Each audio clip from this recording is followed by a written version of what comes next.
bossing, ito po, nadaanan ko itong nagkakangkong kayo. Opo. Nagbablog din daw mga idol. Yan, ang pagbablog nila, pangunguha ng isda, pangunguha ng kangkong. Para po makatulong sa pamilya, inaaluan nilang pagbablog at saka sa YouTube, ano? Ano pangalan sa vlog? Gingging TV Vlog po. Gingging TV Vlog, ikaw? AKA TV Vlog. TV Vlog, pero talagang yung nagbablog kayo, kasama niya yung pagkain na ganito, ano? Opo. Anong ulam mo? Manok. Manok, oh, tignan mo nga, ano? Supportan po natin para makadagdag sa pamilya, ano? Idol.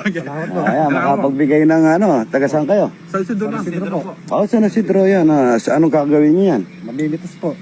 Mamimitas kayong kangkong dito? Hindi naman magnanakaw, ano? Ay, hindi po. Bawal yan. Bawal yun. Doon sa akin, kahit nakuha mo kayo, libre lang. Sa lugar na yun. Oo. Sa lugar ko, bisa pasyal kayo ito, no? Ay, opo. Sige po. Tsaka huwag kayong magbaon, papakainin ko kayo.